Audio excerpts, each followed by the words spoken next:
What do people need to know about sourcing high quality eggs? I personally would rather eat meat or eggs from an animal that's living a natural life and not something that's designed for quantity over quality. My main thing would be, hey, how are you feeding your cattle? Oh, they're on grass. Okay, like what? Like dry hay. Bullshit. You're not growing calves on last year's dry hay. What are your cattle eating? And I'm not even demonizing that. I'm just saying, like, you need to know, but you also need to understand that your ideals may not always be achievable. Sam, what's happening? Hey. Welcome back to the Meat Mafia podcast. Thank you. Round two, brother. Yeah, we're here. First episode, we were saying before we hit record, so you're episode 122, and we released it November 15th of 2022. So I think we came out to the ranch in October, and that was the first time we got to meet you. And so cool just to learn more about your story, get to sit down with you, see the entire ranch, and just get the behind-the-scenes scope of all the incredible things that we're doing. So it was fun. Yeah. I think that's one of the cool parts. We were talking about social media before we hit record, but if you do it the right way, it's like we've made so many amazing friends through like Twitter and Instagram. And I know there's definitely a huge downside to it as well, but I think even like relationships like this is a testament to if you do it the right way, there's awesome people out there to connect with. Yeah. Yeah, you can deliberately connect with people that share your interests and values. You can also get exposed to a lot of garbage, you know. Some crazy stuff. Yeah. Well, what was so cool is once we went out to your farm, sat down at your kitchen table and recorded with you, the next month we were able to go and do like a little bit of a road tour. Sat down with Austin Dillon at Counterculture Farms, sat down with Will Harris at White Oak Pastures, That's cool. And then drove through and up to Virginia, went to Polyface to see Joel Salatin. Neat. And then we saw Dr. Brooke Miller, who's another rancher up in Northern Virginia. Yeah. And it's just like that opened my eyes to just like the nature of what's happening in the food system, like getting the intimate reactions and interactions with the farm life. It was just like such an incredible experience. I'll never forget it. Mm-hmm. Yeah, that's neat. It does feel like there's a growing movement. It's felt that way since we started the farm, and it probably was happening long before. But I think COVID and everything sort of exacerbated the whole thing. Yeah. And it's given farms, you know, people that want to start farms a better platform to go and do it, you know. Totally. Do you remember how big the pigs were on Sam's ranch? They were massive. Too big. They Yeah, were Huge. They were like the diameter of like the trees that were next to them, which were also massive. They were bigger than optimal. Yeah. They were eyeing up my sneakers, I think. I think they would have taken a chomp out of my foot if they could. Yeah. I'm like, if this thing's charging me, there's really nothing I can do. Because there were like 30 or 40 of them, I think, right? At least. Yeah, there was a big group there, and we let them get really big. We're still, but that was one of our earlier batches of pigs. It was because pork is newer for us, and they got really big. Yeah. What sort of new projects have you had going on the past 12 months? Well, you guys have the cottage, right? Yeah. We opened the Airbnb on the farm, the bunkhouse, and that's been cool. And, you know, we've had a lot of customers that have our meat shipped to them from Boston, Florida, California, Michigan, Colorado. People will come and like take vacation and come stay on the farm, which is so cool. That's so cool. And, you know, you're in between Austin and Houston. There's a lot of stuff to do.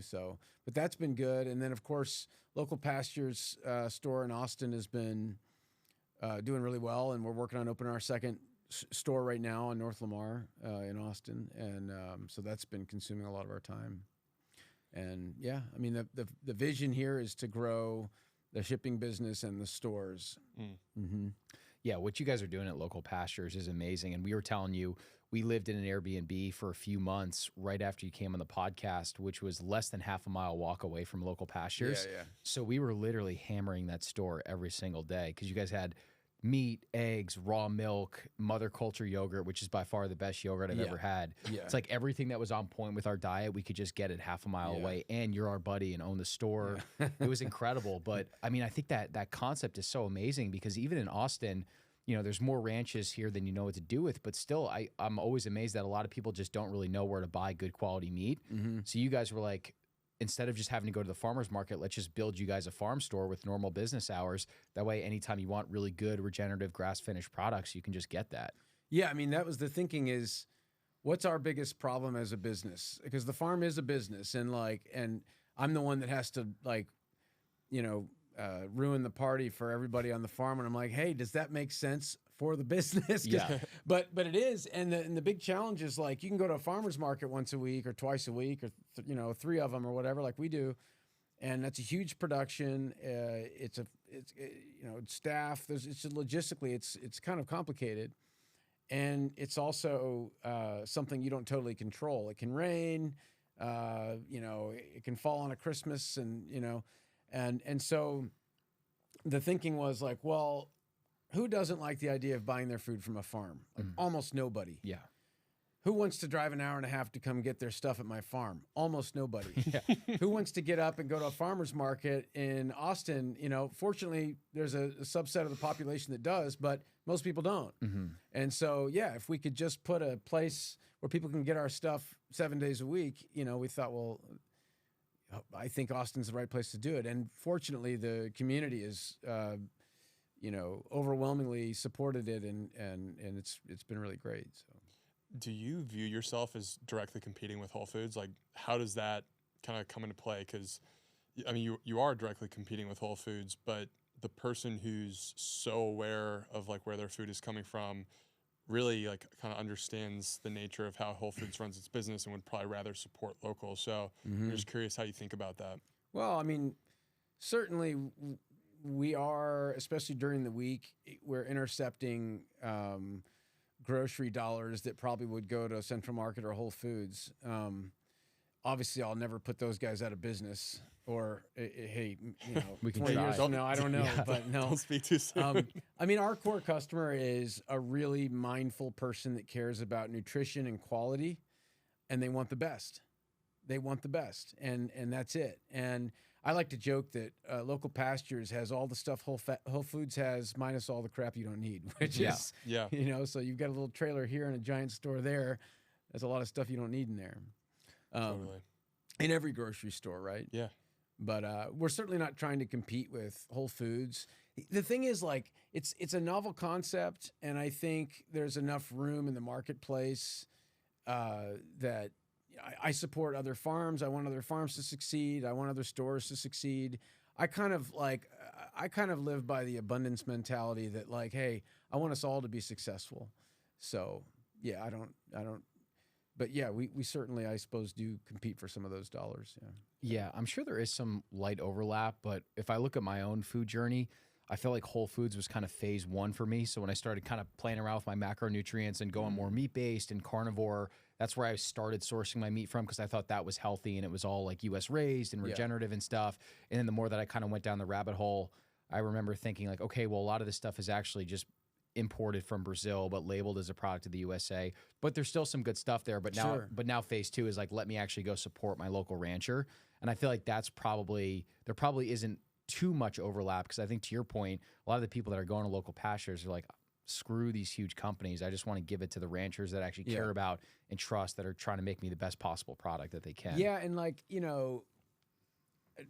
Whole Foods can't, like these big stores can't source from small farms like mine. It's inefficient. Our input costs are way higher than what whoever's producing at scale for Whole Foods costs are. And so I just think they're two totally separate retail ecosystems, if you will. You know what I mean? And fortunately, there's a consumer base that is fired up about, like, if a farm makes their stuff available and reasonably convenient, there's a good chance you're going to be able to sell your product unless you just suck at producing that product and it's terrible. You know what I mean? And this isn't rocket science. So yeah, I it's like, I certainly wouldn't take issue with Whole Foods for not sourcing all small farm stuff because their pricing would be outrageous. Because like I can't come off my price that much for wholesale. You know what I mean? Yeah. So it is what it is. And hey, it's better. It's probably I think they have, what is it, GAF ratings or whatever, the animal welfare ratings. I think it's a step up from what you're going to get at your regular old, Brookshire Brothers or whatever. But it's a separate thing. It's a different thing. Yeah. How tough are the margins being an independent rancher trying to go into like a big retail store? Probably just doesn't make any sense to try and do that, right? No, I mean, when I first started the farm, I had a background in business and I had been a partner in a startup business, and I had kind of grown a business and knew what went into that, fundamentally. And so my thinking was, I'm not going to be one of these guys just piddling at the farmer's market and waiting for people to show up at my farm and buy a dozen eggs. I'm going to get in the grocery stores. I'm going to get in the restaurants. I'm going to produce a lot of this stuff so I can, have a truck running, and I'm going to like do this in a way that's more efficient. And I did. And we were running the truck several days a week, and we were had our eggs in Central Market and Wheatsville and all these stores and meats. And then I got to the end of our, at the time, biggest year, and it was like barely made anything. Like I worked for free all year and had like, a few $1,000s profit, and realized that I had been wrong. And like farms like ours that are not large, huge scale operations have to capture that retail transaction to make sense, because our margins are still low even though we do that. Yeah. So it's a lot of fun. Like as a business, probably not the greatest business. If you're just like sitting there with money to invest in a business, what business should I start? Like go buy like I don't know, an HVAC repair company or something, like a farm. But if you want to have a cool lifestyle and do something that's meaningful to you and raise your kids in this environment and et cetera, awesome. And that's what I wake up every day so stoked for, that I get to do what I'm doing, whether it's fixing machines, troubleshooting, some broken refrigeration unit, or, making a grazing pasture management plan for the year, or forage plan or whatever. I love all of it. How cool has it been able to see your kids grow up in that environment too?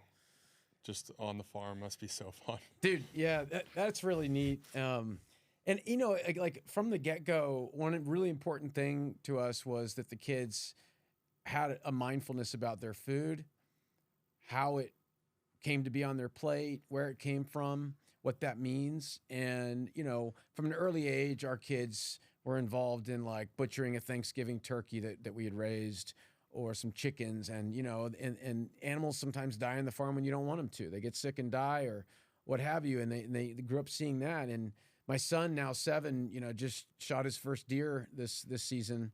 And, and a lot of prep work went into that leading up to it, practicing target, time on the range, and learning where to shoot the deer. And then we skinned it and butchered it together. And to me, that's like one of the most magical experiences that I feel so fortunate. So it's like, as a business, the farm's not great in terms of giving me a ton of money, but it gives me those experiences, right? Like, which is awesome. So yeah, so raising the kids on the farm has been a great experience. And both of them, I mean, the other day I was watching them, they were out playing, and one of our workers, our main guy, Carlos, he's awesome.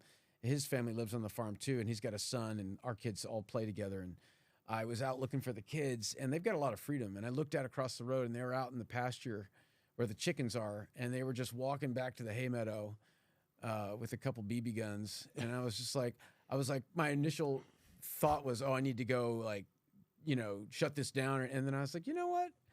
Let them go, Fine. And about an hour later, I went and checked on them, and they're having a blast. But that was a long-winded response, but it's That's awesome. amazing. Yeah. No, it's a great response, and that's the exact reason why you left what you were doing before to take this risk to start Shirttail. And it sounds like, I think it's so cool how you said, I love every part of it, like even the dirty, nasty stuff that most people wouldn't love. Like, I've been thinking about this a lot of just, could you put a price on actually feeling like every single morning feels like a Friday, right? Where I think about so many people that like, they're like, fuck, I don't want to do my job. Monday, I don't want to get out of bed. Versus you, it's like, imagine just actually loving every part of what you do. Yeah, it's great. It's a special thing. And I think on that note, I don't think people realize how capable and empowered they really can be in life. There is opportunity out there for everyone. And I run into people that have these self-limiting beliefs oftentimes. And, well, it's a bummer, but yeah. And I part of what I like about having these conversations is to hopefully inspire people to like assess how they're living their life and make sure they're just living the way they want to live, whether that's Lamborghinis and Ferraris and or whatever. I mean, everybody's got their own thing, but it'd be such a shame to get to the end of your life and go, oh man, I just sat in an office and freaking hated every minute of it. Yeah. You know? So That's how Brett and I think got connected for like in the most meaningful way. We were like taking a walk along the Charles River in Boston, and we were both talking about life. We were both in different situations, kind of feeling like we were in transition and needed to get out of certain situations. And we're both like, yeah, the last thing that we want is to feel like we left some potential on the table. Exactly. It's like, I mean, I think that's for most people that I relate with. They have that same feeling, like, I just don't want to get to the end of the day and feel like there was more for me out there. I could have done more, helped more people. There's just a certain nature in certain types of people where I think like that trait is present. mm-hmm. Yeah. Absolutely. Yeah. Do you think for you, are you someone that's always kind of been a risk taker, or like this skill set of being willing to leave this old life with 2 kids, with a wife, do something that you're kind of like chartering to unknown territory, starting the ranch a few years ago? Do you think that that's a skill set that can be cultivated in everyone? Do you think that that's something that you've been born with? I'm curious, because I know in our friendship, like we've talked a lot about risk taking, and they've been some of the most impactful conversations for me. So I'd love to get your perspective on that. Well, I don't think, I mean, I think that's most people's biggest limiting factor is they're afraid of risk and afraid of the possibility of failure. And, you know, unfortunately, if you want to achieve bigger things in your life and have a higher degree of fulfillment, you got to be willing to take some risk. You can calculate the risk, but it's got to be there, because you're not going to grow if you don't. It's easy to get a job with the state or whatever and just, and you know, if your reason for doing that is, well, then I'm going to have a pension. And it's like, great, but in the meantime, you're going to lose the best years of your life. So make sure you enjoy it. I don't think everybody's wired the same way. And it's kind of, it baffles me just because I'm wired the way I'm wired, but I want to smack people sometimes. Yeah. It's like, what are you doing? Yeah. I hate this. Well, stop doing it. Yeah.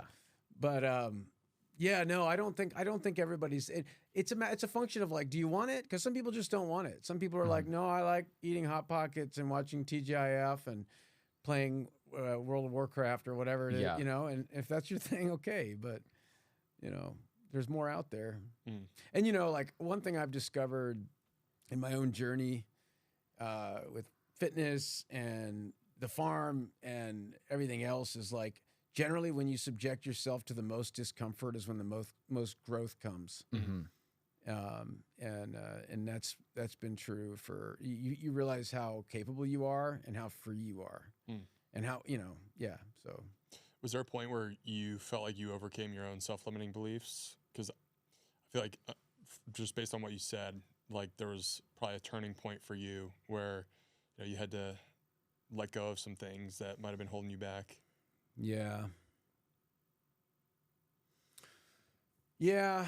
I mean, I think I'm always doing that because we all have like these preconceived beliefs about things, and it happens on the farm all the time. And I've seen it myself.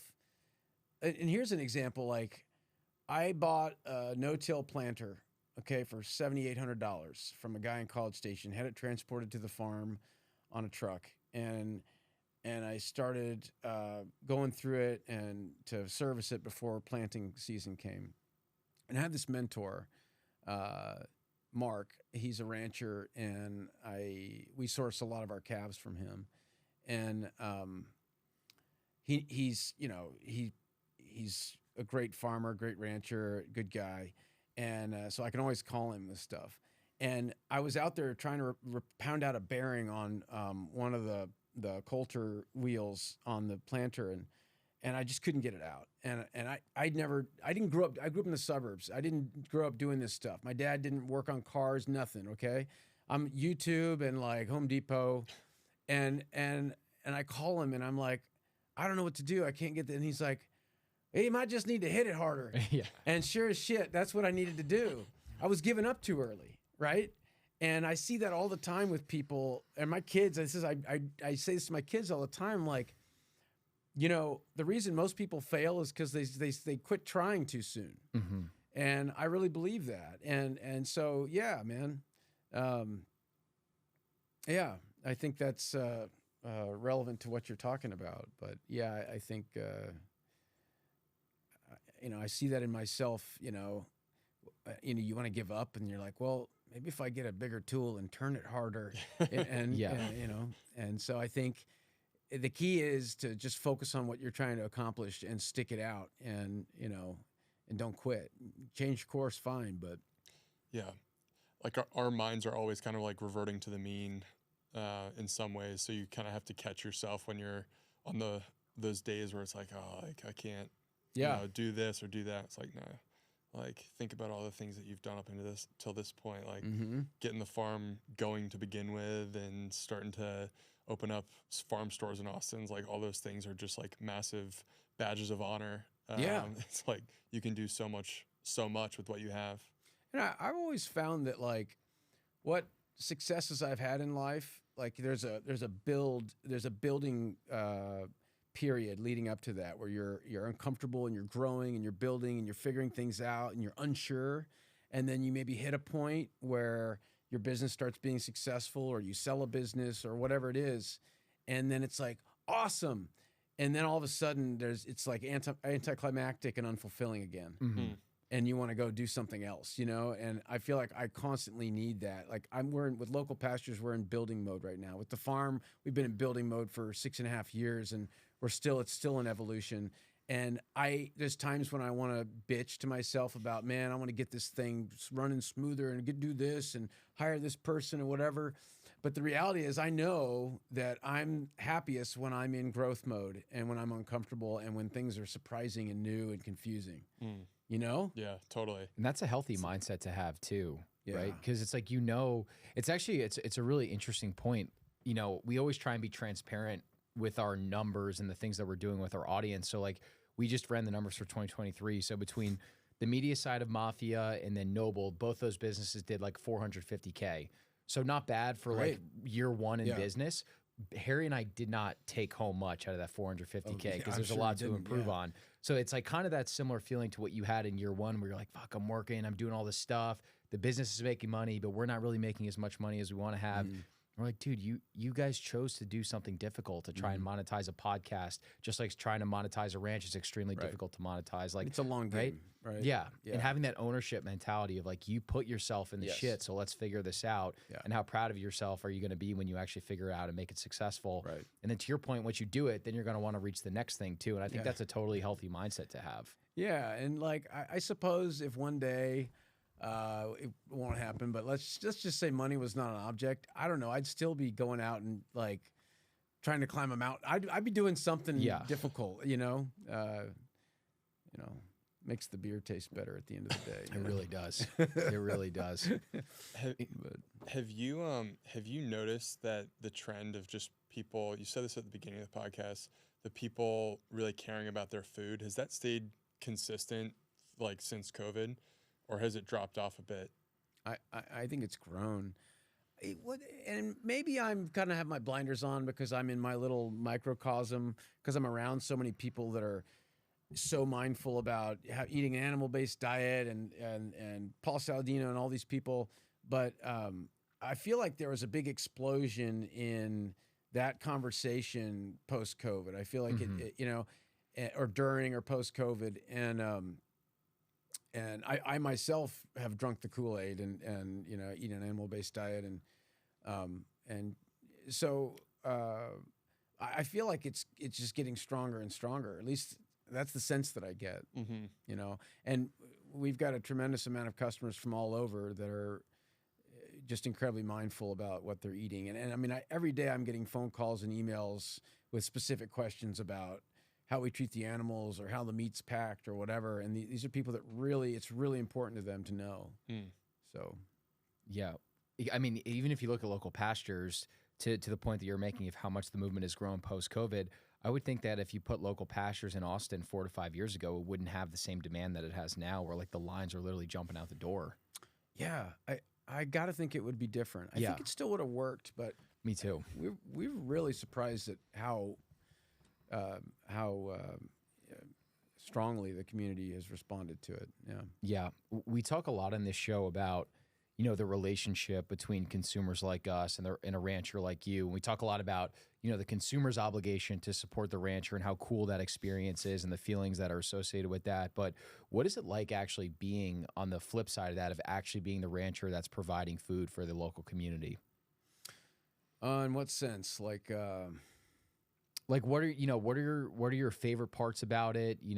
What's the experience been like over the last few years, just getting to connect with more customers and just that mindset of like, I'm literally the person that's growing these nutrient dense foods that's like kind of nourishing the community. Well, it's really an honor to be doing that and have people choose to source their food from us. So I feel kind of a responsibility, of course, to do it the right way and to help people. And, and I like having a connection to my customers. I like that there is a personal component. I mean, I don't, every single transaction I'm not there for, but, my phone is on the website. Like I get people call me, and I enjoy that. So I like that. Selfishly, I mean, it's awesome that I get to live where I live and be outside and, run my farm. I mean, it's just fun, man. Yeah. I really like it. But, and I am my core customer. I think I've said that to you before, but it's true, and I eat almost exclusively stuff that we produce on the farm. So, I think I'm pretty well aligned with, our customer base in that sense. Mm. You mentioned the pigs earlier. We were talking about the pigs earlier, but I feel like you're in particular known for the eggs that you get to create and bring into town. And I'm curious, what do people need to know about sourcing high quality eggs? It's one of these topics. You see free range, you see pasture raised. There's a lot of confusion around it. I still think that people struggle with kind of just understanding the vernacular. So I'm curious just to get your take. Like, what do people need to know about sourcing eggs? Well, my take on, I mean, eggs are a commodity in the U.S., right? Like all this stuff has been commoditized. And so all these classifications have been created because in general, people are buying eggs at the grocery store without any knowledge of who the producer is or how they produce the eggs or whatever. And so you've got eggs, which are almost certainly, hens in a big barn, may or may not be in confinement in individual cages. I don't know if they still do that, but and then you've got free range, which means they're not in cages. They're able to walk around, but they could be crammed into a big barn, probably are. That's cage free. And then free range, I think they're supposed to have access to some outdoor space that they may or may not ever use because it's like a little door on the edge of the barn that may not be very accessible or attractive. And then you've got pasture raised, which indicates that the birds are living on pasture. Now, all pasture raised eggs are not created equal, or not produced equally, and for very good reason, because producing eggs on pasture is quite inefficient, and efficiency is important for any business. Because we are not a commodity brand that's on a grocery store shelf where people are blindly purchasing our eggs. They maybe know our brand name or whatever, but they don't know us. We might be hundreds of miles away, right, if in that scenario. Because we are selling our eggs direct and we can get the price we need to get for our eggs, we can handle the inefficiencies of predation, of, just exposure to the elements, which is usually not a problem, to the inefficiencies of like feeding birds in that setting, hand collecting all these eggs. A lot of farms have conveyor systems where it's like the eggs get conveyed, washed, and packed without a human touching them, and that's not us. Like every egg has been touched.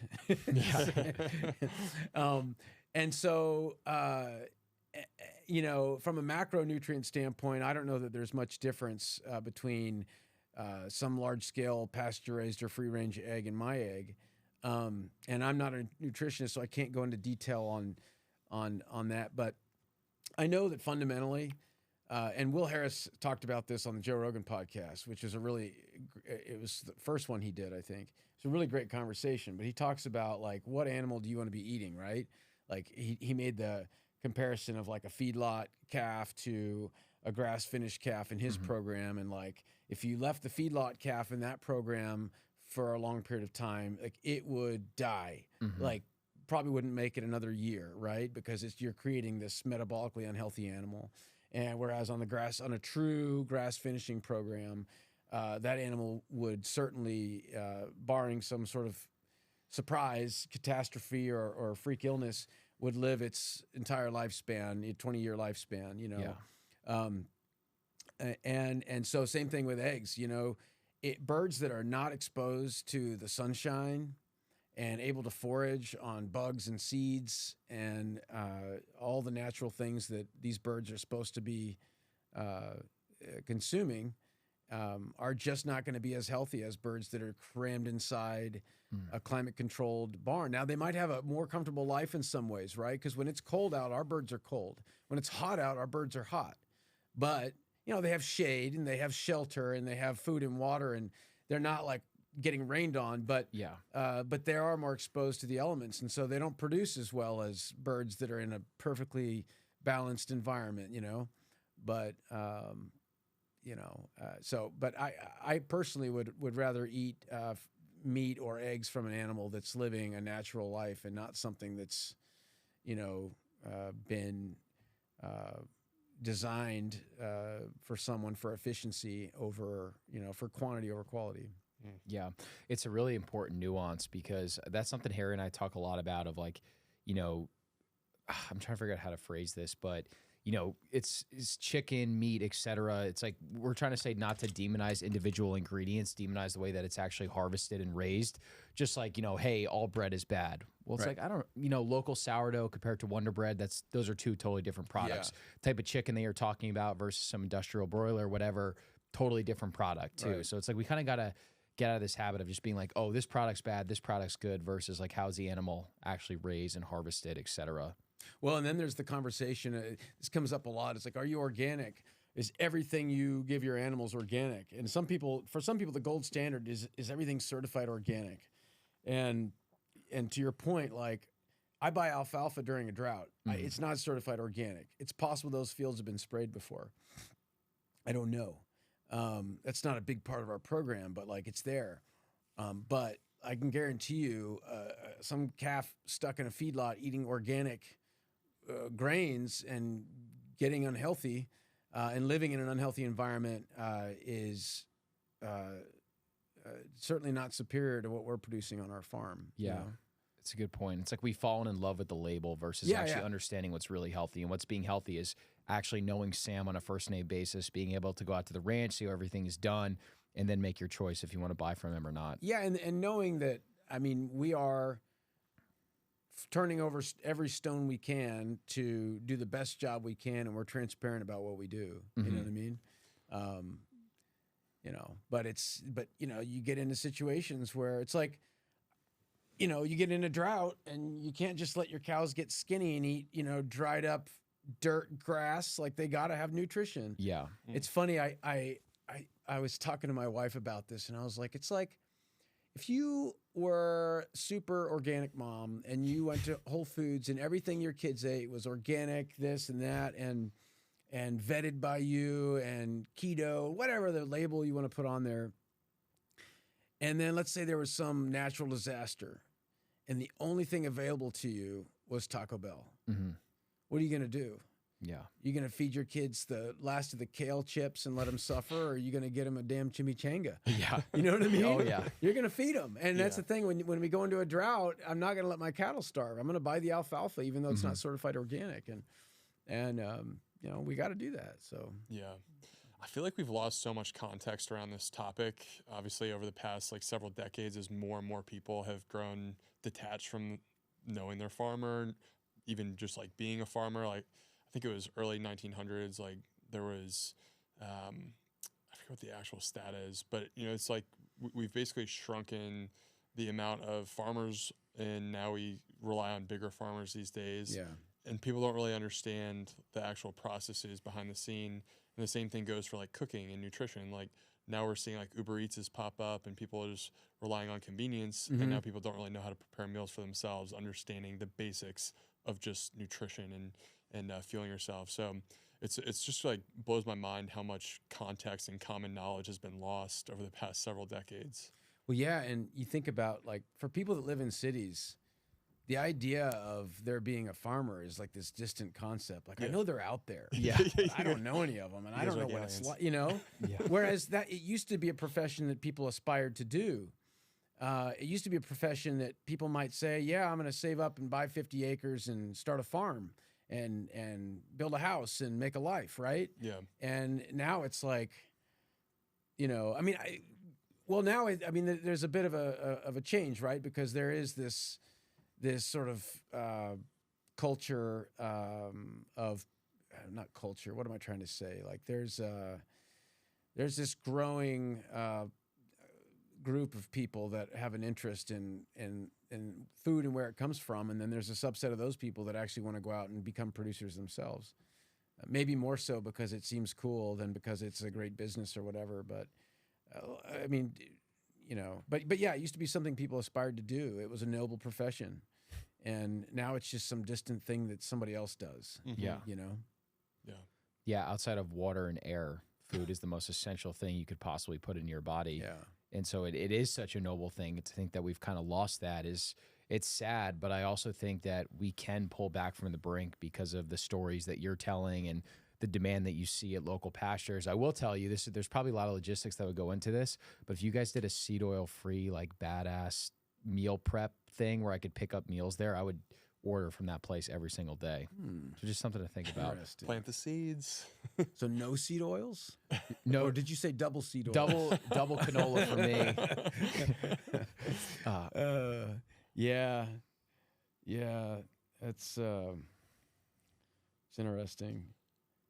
One of my favorite things that we talk about on the show is like if you have a good relationship with your farmer, you'll have a bad relationship with your doctor. Yeah. You know, and just this whole idea that like real farm fresh foods can actually be healing. And the components that go into that are like you're fueling yourself with foods that don't have pesticides and all these other food additives and things that are really like disrupting your metabolism and causing chronic inflammation and chronic disease. And you get to understand what real foods actually are, which I think many people have kind of grown detached from. It's opened my eyes. I mean, the whole reason I started eating carnivore, animal-based, whatever you want to call it, was because, and I think we talked about this, I think last time we got together, is because I have periodontal, like gum disease issues, where I just had this inflammation of the gums and pocketing, and ultimately, if I didn't do something, that was going to result in like, you know, my gum recessions and then tooth loss. You know, that's what I mean. Not right away, but it's a progressive thing. And I heard about Jordan Peterson saying that he had corrected his gum disease eating carnivore, and Ken Berry. He's awesome. He had a dentist on, I forgot the guy's name, who talked about it as well. Kevin Stock, maybe? It could have been. I don't remember. And my inflammation's gone. I go to the periodontist now, and they're like, huh. And I'm like, yeah, I've been doing this diet. And they're like, well, yeah. They're like, yeah, that's cool, but there's no data. And I'm like, I don't need data, man. It's pretty clear to me. You're telling me you're telling me my gums are basically healed. Yeah. So. And so that's cool. So yeah, I don't know, man. I mean, you guys have had similar experiences, right? You had oh yeah, I had colitis for 6 years, man. I was the only patient that my doctor got off any type of medication, you know, out of the thousands of patients that he's worked with. So to your point, I'm like, I don't need a peer-reviewed study to tell me whether meat is good or not for me. I just know what works for me. Right. We even had this guy on, Jason Karp. He founded Hue Dark Chocolate. You might have seen their bars before. They're big in Whole Foods, but he's an Austin guy. He was in the hedge fund space, and he was living such a toxic lifestyle because he was working so hard and not prioritizing his health that he developed this degenerative eye disease where they told him he was going to go blind by the time he was 25 years old. This was like early 2000s. He started getting real into paleo, autoimmunity, etc., changed his diet, eyes are completely fine, and that's Wow. what led him to launch all like the whole string of healthy businesses that he's launched too. Yeah. So it's like, but we went from learning from these like anecdotal experiences to now I think a lot of people are leaning in because they're like, all right, well, if Sam can heal from this, why don't I try the same thing and heal myself too? Yeah. But it's uncomfortable. It's uncomfortable, but it's worth it. You got to have some real honest conversation with yourself about like what's more important to you, having your vices or, you know, trying to live the healthiest life you can. Definitely. Yeah. Totally.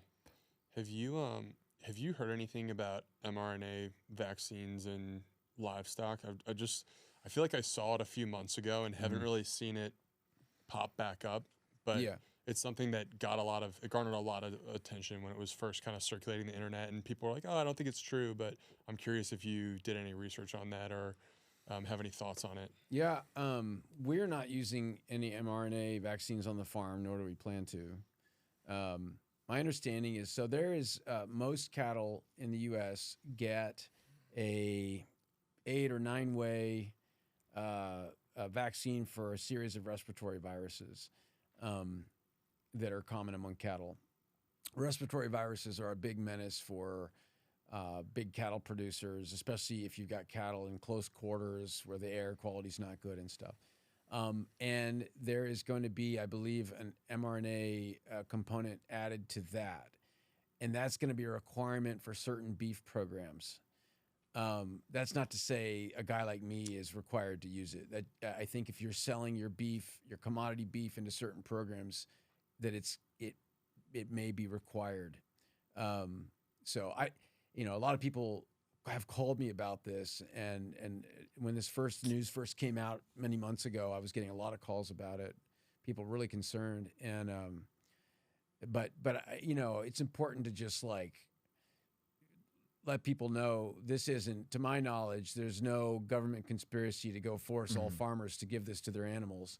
If you are a big commodity rancher and you're selling truckloads of cattle into some beef program, then if you want to sell into that program, it may be required. But I'm not aware of like, you got to do it or else you can't be a rancher anymore. I don't think that's true. So, yeah, it was like the early summer. Yeah. And I think it was New Zealand or maybe a couple other countries or something like that, but I don't think it was U.S. related. Yeah. I've seen it trickle over, and I don't know if it was just like clickbait stuff or not. I looked into it, and I'm like, it doesn't seem like this is picking up a bunch of steam. I saw a bunch of farmers actually kind of saying like we're not going to do this. We're not going to do this, but I don't think this is actually something that's being talked about. So no, I don't think it's, I think it's something that people grabbed a hold of, and, but it's out there, and I think they are going to put mRNA in cattle vaccines. They may have already done it with some swine vaccines or whatever. But I mean, if you're buying through guys like me, I don't, and you're asking and you're vetting that product, I don't think you're going to run into a problem. Yeah. Yeah. I mean, there's no requirement now that you have to, I don't have to vaccinate anything. Right. So like, nobody comes and like, did you vaccinate? No. I mean, and we do vaccinate for tetanus and black leg, which is a bacteria. It's got a fancier name, Clostridium something, that lives in the soil that just will kill your cattle. Not all the time, but when it does, it really does. And then we do a series of respiratory virus vaccines, but they're not containing mRNA. So. What are some other good questions you think to ask your local rancher, just if you're trying to vet this person and figure out if that's who you want to source food from? Well, I think a lot about the grass-fed claim, because as a grass-fed, grass-finished beef producer, I'm aware acutely of the challenges of doing that, of really doing that. And so my main thing would be like, hey, how are you feeding your cattle? Oh, they're on grass. Okay, what? Like dry hay? Bullshit. You're not growing calves on last year's dry hay. What are your cattle eating?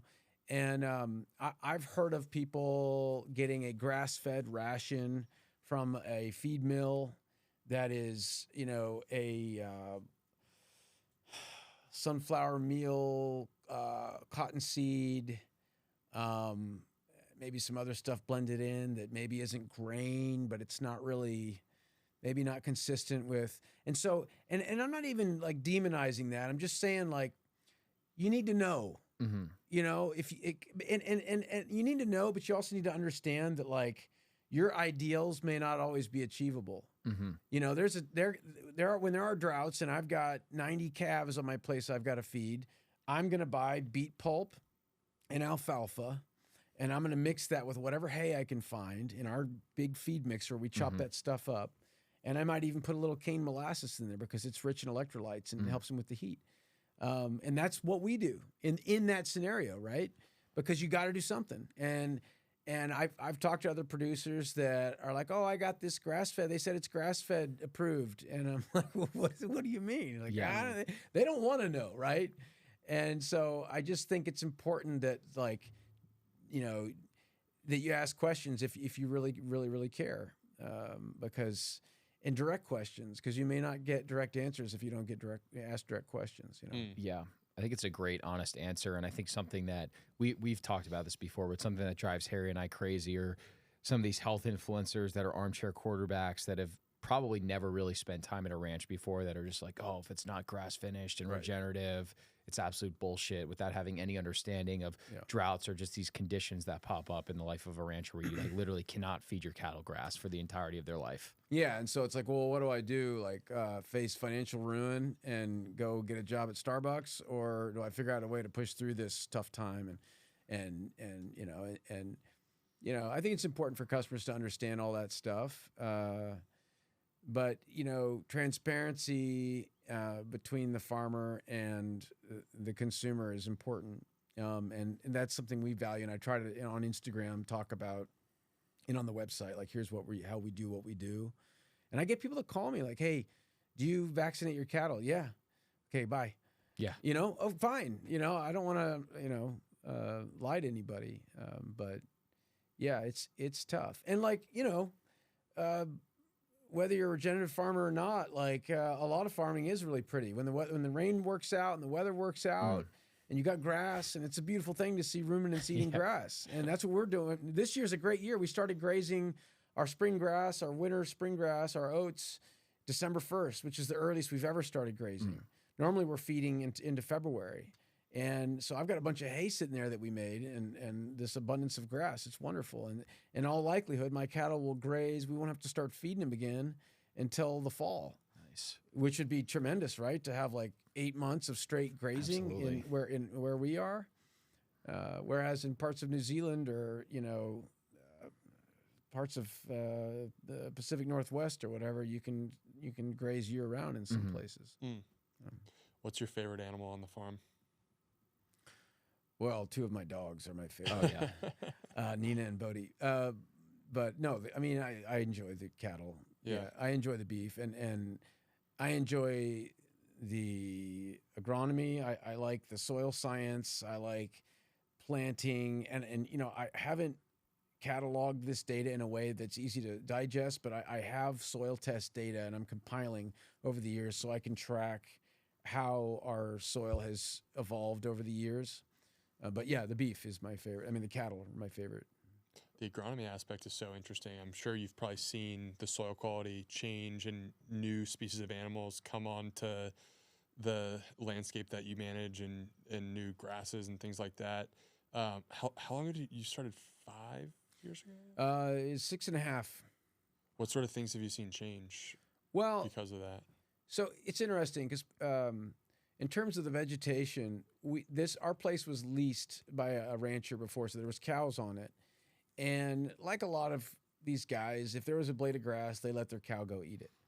And so there wasn't really a management process in place that was very intensive. And the reason for that is because that takes time and work, and those guys have leased ranches all over, and it's just not conducive for them. And they don't have to do it. They can get by without doing it. Although they could stock more cattle on the place if they did. But we started managing our grazing so that we would let pastures rest.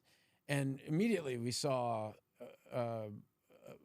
just this explosion of growth out of these pastures that I think we had been there for a full year before we did this. So we'd seen like what spring and winter on a good wet year looked like with cattle all over the place, where this guy still had the leases on the pastures. And then versus when we were managing it, and and we had rain, and we saw, all kinds of volunteer clovers and ryegrass and summer grasses and stuff explode all over the farm. So it was very clear to me at that moment that if you manage the property and you use your resources in a way that's responsible and controlled, that it's really good for the pasture. It's also time consuming. It is intensive, right? And that's the argument why a lot of people don't do it.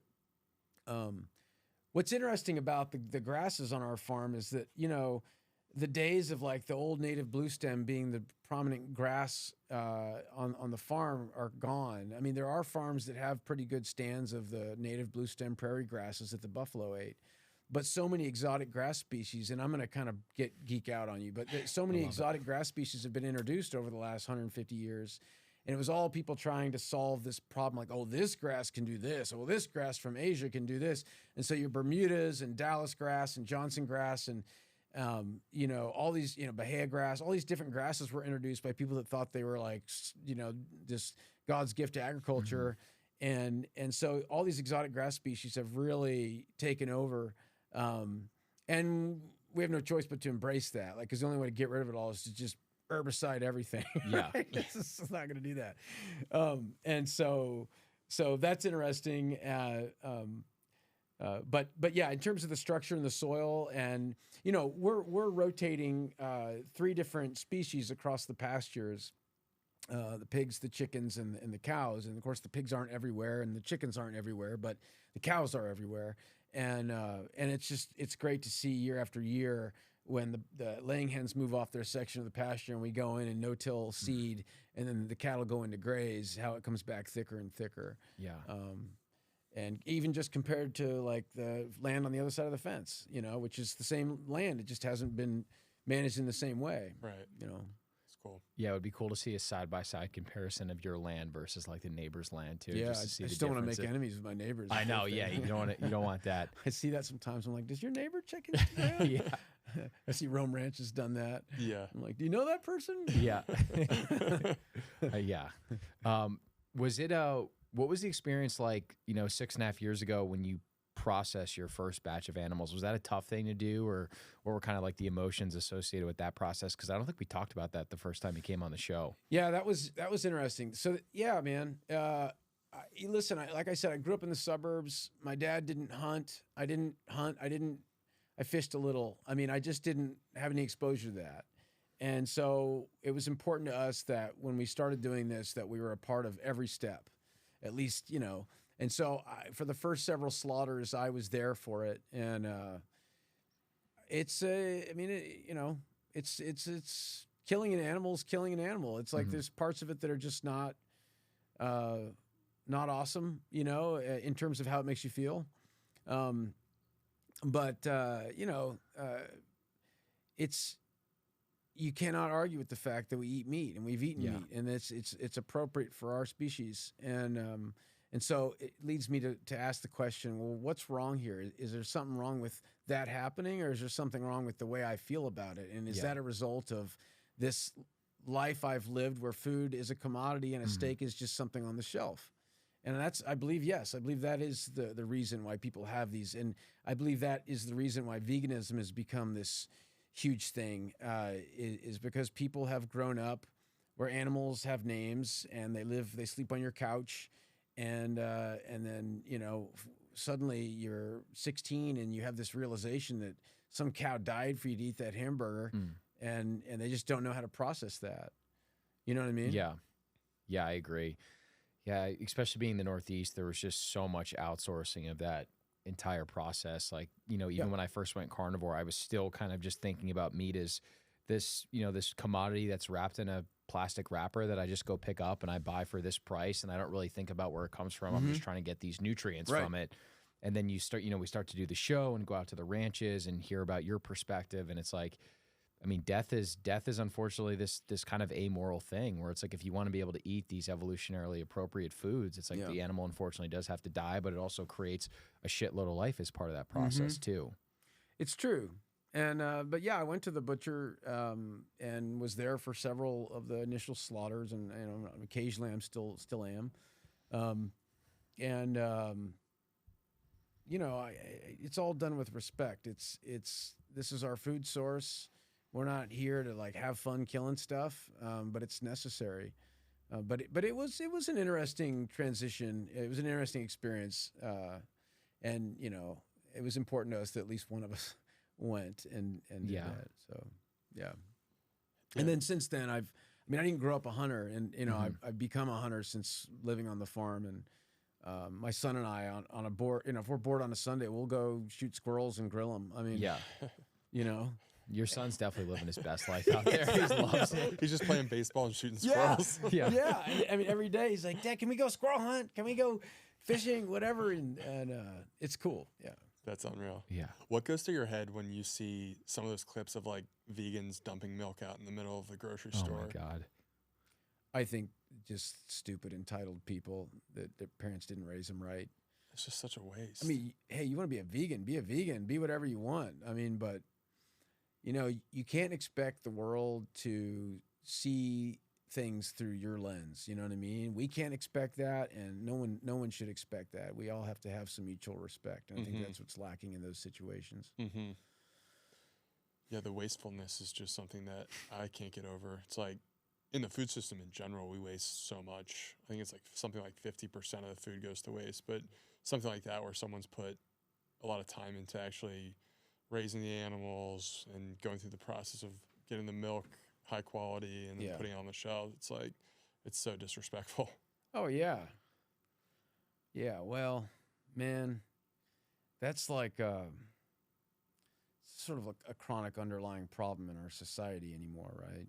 And everybody feels like they've got a platform and they've got enough people, you know, razzing them on, to think that they're justified in pushing their agenda on people, whatever it is. Like, I could name 10 issues right now, but you know, one thing we just can't lose is a sense of mutual respect and accountability for our actions. Yeah, you know, totally. Yeah, it's really just a mind virus what they're doing. That entire methodology. I think there was this in Europe? Were they vegan activists that were UK. like, what were they throwing onto those paintings at the museum? Did you see yeah, that? I saw that. I forget. It was like maybe molasses or something like that. I mean, they were just ruining like art. They were destroying like this high quality art. Yeah. Oh, I think I saw that. I think they were vegans, right? Or was some, I don't know. it was definitely in that Or weren't they like camp. gluing themselves to the paintings too? Potentially. I don't know why. Yeah. I don't know, like what Punk do rock, you man. Yeah. like what do you need to have something else going on in your life. Yeah, to fill your exactly. time. Yeah. I think the truth will win out in the end, honestly. I just think that if we just keep promoting conversations like this and eating the right foods, like you just fundamentally transform as a person, that even if you're someone in your family or a friend or something might not believe in that diet, I think they'll notice the changes in you and gravitate towards you and want to learn. Like I've noticed that with a number of my friends, because carnivore in 2019 was not nearly as mainstream as it is now. Right. So when I was like promoting that I was doing this, people thought I was crazy. And now I have so many friends that are buying from ranchers and drinking raw milk. And I think you just have to show up as your own proof of work. And I think the fact, everything we're talking about is just science and it's truth. And I like to believe that that'll win out in the end. Yeah. And, you know, like hey, everybody's free to do their own thing. You want to be a fat piece of shit, go ahead. Yeah. You know, like it's okay. I want better for you, but if you don't want better for you, then that's up to you. You know, yeah, it's, I forgot I was going to say something that related to that, but anyway. Yeah. It's hard, right? Because it's like you can give someone the ultimate blueprint diet plan with everything laid out, meal shopping plan, meal ideas, how much you should eat, workout splits, whatever. Right. But if they don't have that internal motivation to really want to turn the switch on and do something, you're really just spinning your wheels. And some level of grit too. Yeah. You got to be willing to accept discomfort and doing stuff you don't want to do. And that's not fun sometimes. Yeah. What do most people not understand about like farmers' lifestyle? Like outside of just the work, like is there anything else that sticks out to you just in terms of like the lifestyle difference that you've experienced from going from suburban lifestyle, working in the city, to moving out to the farm? Well,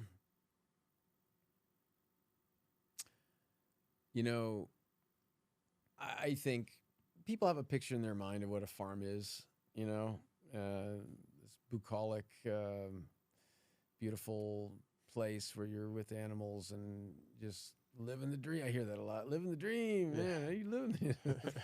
And yeah, it's pretty great. But I see it a lot when people will want to come like volunteer on the farm, or we've had it in the past. You know, people come work on the farm, and then it's like this wake up call of like, oh shit, this is not what I thought it was. And so that, like I've said this before, like the beauty part is very real and very much there, but there's another part of it that, you know, we don't go out of our way to put on Instagram when you're having a shitty day. You're like, you know, like, oh shit, let me post this. Hold on a second, you know. Let me stop cussing at this thing and this inanimate and object. do a post, you know. But yeah, it's also I found when we moved out to the farm that our interactions with people in our community were more genuine. People aren't so guarded. You know, nobody's trying to be anything they're not, and so I feel like there's less ego involved in my interactions with people, which is pretty neat. I don't know. Yeah, I could pontificate more on that, but yeah. I like that one. That would seem to make sense to me. That, like, you know, no one's trying to pretend like they're somebody else. They're just they don't have expectations of kind of this like urban lifestyle of always kind of like comparing cars, comparing you know, what you got going on. Maybe you guys are comparing cows or something like that. But doesn't matter what you think of me or I think of you, right? Yeah. You know, and a lot of people put way too much emphasis on that in their lives, I think. Yeah. I mean, you must be walking like 20,000 steps a day. I don't know. I would be curious. I have a Casio, man. You got to put an ankle bracelet on you or something. And track it. I don't know, but I try to hit it and get a good workout at the end of every day. Nice. And, you know, talking about pushing yourself. And I mean, it's like, even I get, you know, you get into some workout routine and it starts getting comfortable and you keep doing it and you're not seeing results and you're like, I'm being a lazy bitch. Yeah. Oh, this doesn't suck at all. And that's the problem. And it needs to suck. And damn it. You know?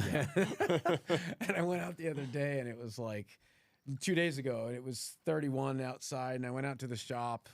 No, you know, it's open doors on the shop. We have hay and tools and stuff in there. And I have my workout stuff. And my son, he likes to get his BB gun and shoot targets while I work out. And he hangs out with me. He'll do a few reps, you know? Yeah. And I was just like, oh, I don't want to fucking do this, man. I do not want to do this, but I'm going to crank it out. And whatever it was, 100 burpees, pull-ups, you know, did the whole thing. And at the end, you feel amazing. But just even like halfway through, I'm just like, I don't want to do it. Yeah. Getting started is the hardest part. That's why we've been trying to, you know, Harry's better at it than I am, but the 5 a.m. workouts, man, they just supercharge you. Yeah. And then when you push it off, like if we're like, oh, we'll go at 6 o'clock, you're so much more likely to skip that workout or not work out as hard. Yeah. Right. Yeah. Yeah. It's so I know I could do that. I you know, but having to get kids off to school as my excuse. I've always been a nighttime workout guy. Really? You like the nighttime? Like, you know, 5 o'clock is usually when I hit it. And I get interrupted a lot because I'm like in the middle of the farm. So the guys are like, hey, this tractor's broken, or they just don't understand that I'm just trying to focus. But it's also cool because my kids hang around, they play, and they see me doing that. So my hope is like I'm setting that example that, you know, they see their mom and dad do, you know, work hard and be focused, and then also make time to get a workout, and then make time to go watch their favorite show with them and talk about their day or whatever. And anyway.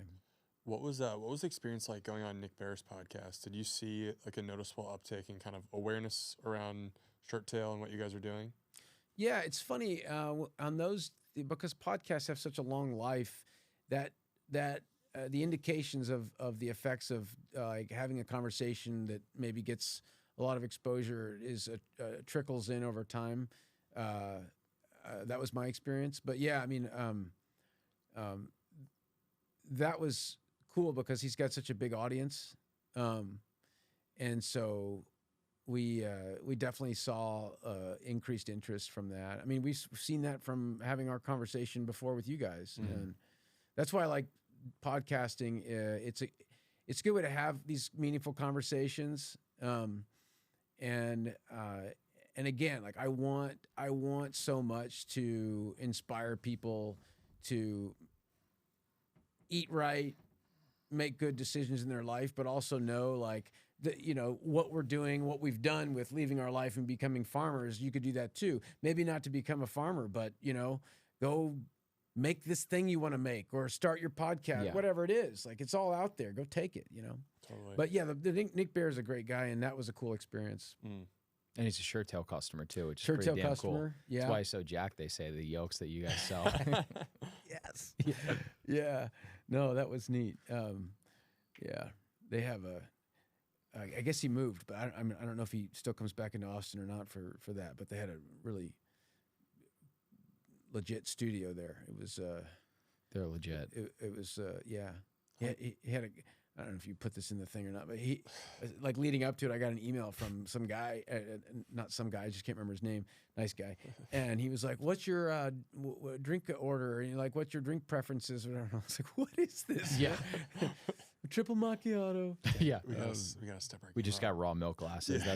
That's what we give out. Hey, I'll take it. But I mean, you had an amazing career in marketing and advertising. I'm sure it's amazing for you to think about just this concept of podcasting, to your point, where meaningful conversation is a lot of times the best form of marketing ever, because someone's listening to a 2-hour podcast with you where you're just authentically telling your story. You're talking about all the things that you've learned. There's so many things that you do right.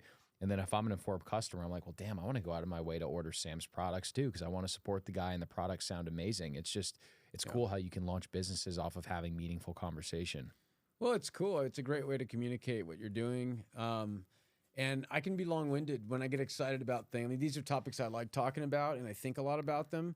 And so when I get asked questions, I tend to like, you know, and I see people sometimes at farmers markets, you know, people would ask me questions and I'd start answering it. Yeah. And I could see them check out and kind of be like, okay. Like I don't really care how you get the yolks orange. I got to go. Thank you. Bye. You know, whatever it is. And so in this setting, people can watch it and then just fast forward past the rambles if they need to. But yeah, no, it's cool. That's the good thing about social media is you can just clip up all your ramblings and just have it on one page and be like, just go check Instagram. Got videos up there for you. Yeah.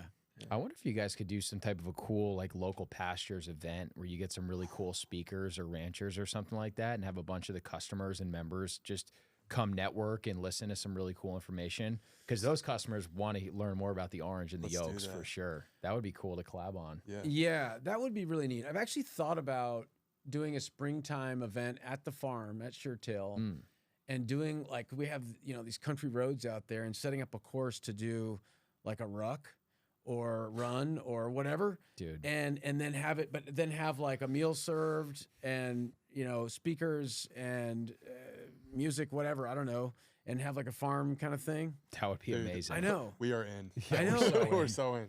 There would be, we could get like a school bus of people to go out there for that. Dude. Like totally. Yeah. I think it'd be a lot of fun. I mean, that's one thing I want to do more of now that we have gotten the farm running at a place that's more sustainable from a lifestyle standpoint, where I can leave the farm and come in and do this with you guys and know that everything's still getting taken care of because we've got an awesome team, is do more community building and also allow people more access to the farm. It's not something we've had available much just because of how crazy our life is and how much time it takes to give a farm tour and stuff, you know? Totally. So, but yeah, that'd be a lot of fun. We're going to have to percolate on that, Let's I think. do that. I think so. I think we got some Mafia Shirttail collabs. Yeah. Well, at a minimum, we can fill up we know so many people that would love to go to that. Yeah. I think a ruck would be cool. Squash, right? I mean, where we're recording right now, these guys do rucks every weekend. Really? I mean, Yeah. Yeah, they would love that. I just started doing it. You're a fan? Yeah, I'm a fan. Yeah, I got this meat pack for packing out meat, and I like strap plates to it. I love that. Just go down the road 4 or 5 miles, and because I don't run anymore, my knees started bugging me a while back, and so I was like, okay, I'm not going to run. So I got an assault bike on the farm, and I do burpees, and that's kind of my cardio. And it gets so bored of just sitting on that thing, and I love just going out and take my dogs with me, and so yeah, it's a lot of fun. That's where all the good ideas happen, is out on like a walk or a ruck. And a ruck, you can still throw a podcast in, but you're getting a good sweat too. Yeah. I mean, the assault bike is brutal. It's the devil's tricycle. Well, it is what you make it, right? Yeah. And so I can do a sustained 40-minute, just put on Netflix and get up to 160, 165 heart rate, or you can get on there and just kill yourself too. You know? So yeah, that thing can either be a minute and you're good, or right, like gassed. it's crazy. Yeah. I don't know what it is. I mean, it's just like a full body pump, but yeah, I'm a fan. I'm a fan. It scares me a little bit. Like I see it and I'm like, I don't want to get into That's that how I feel thing. about cold plunging. We just did that before the show. You did? It was good. I only did it once. I did it at Heart and Soil. I did their podcast, and at their headquarters they have the whole shebang, and I'd been wanting to do it, and they're like, oh, you can't leave without doing a cold plunge. And so I did 2 minutes at 38 degrees in that thing, and it sucked. Oh yeah. But also I got done, and then I was like, I want to do that again. Yeah. It changes the whole course of your day too. Yeah.